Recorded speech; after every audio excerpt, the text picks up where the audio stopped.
Okay, hello there people. I'm going to be, doing a small bit of tutorialing on Photoshop. Today we will be doing a Photoshop tutorial for hotkeys, as half the time there are hotkeys that no one ever knows about and has to look. I was like, oh look, I shall go click on this and then click, like, yes. That is kind of getting annoying. So, here we go. First off is using the spacebar as a hand and letting it move the entire screen around, letting you see other parts of the photo. Then, you can also use the spacebar and the Apple key to zoom in. If you're on a PC, this will be Control, but I'm using a Mac, so yeah. And then you can also use the space and Alt to zoom out, allowing for quite a little bit of yay time, because you've just saved moving your hand and spending energy.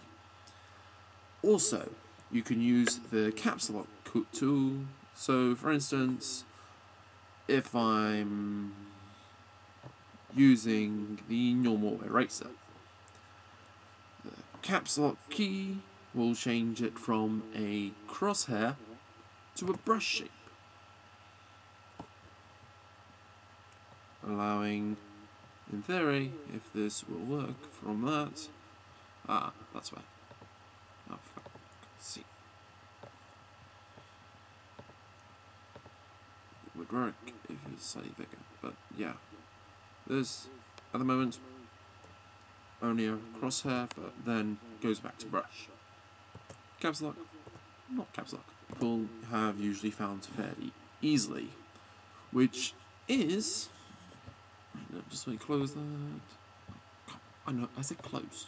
Good. Is using the control, or is using the control or command plus and minus, plus to go in and minusing to zoom out. Very simple. Then you can also use control or command 0 to fit it to your screen, and then use control or command 1 to zoom to 100% or a 1:1 pixel magnification. Now, let's say you've done something that you don't want to actually do. You can use the undo and redo keys. If you don't want to constantly go up to edit and then go undo,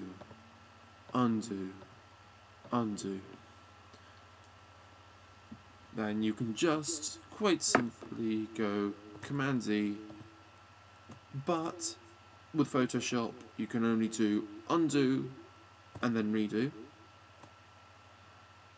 But if you were to use Alt, then Command or Control Z, it completely steps back and allows you to undo a thing again. Then, if you do Shift and then Control or Command Z, it steps back forward. So it's giving you the chance to redo it. Now, if you're using Photoshop, you've probably been doing stuff like selecting large areas. If you want to just stop selecting what you've got, and you're using Mac, you use Command and then D to completely deselect it. The PC equivalent would be Control. Now, you can change the brush size and hardness both through the thing here and through the keypad using the left square bracket to make it smaller by 1 pixel one little bit at a time. Then you can also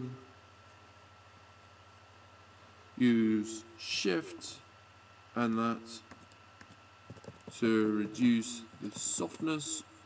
Well, yeah, Shift and then either of these two brackets to increase the hardness and the softness. Well, increase, decrease, increase, decrease. And then the size, of course, to make it. Well, to increase the size of this would be just to do that, as you've probably figured out already.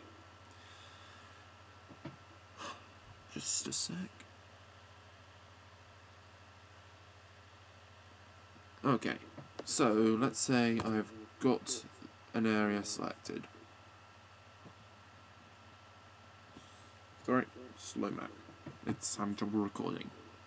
So, if you've got this selected area and you want to fill it with your foreground colour, what you do is you do Alt and Backspace, thus changing the colour.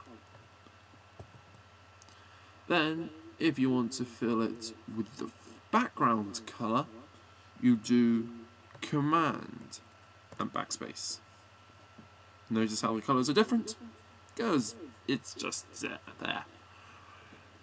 Then, just a sec, if you add the Shift key while doing this, it will preserve transparency while filling.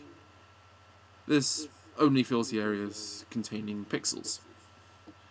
If you do Shift and Backspace, this will open up your fill dialog box, which I'm just going to say yeah, but undo. Also useful when working with fills are the color picker shortcuts. For instance, D by itself will reset the color picker to the default colors, background, black background, black foreground, not black background, black foreground, and white background. And then X, if you will notice over where the black and white are, will swap the foreground and the background colors.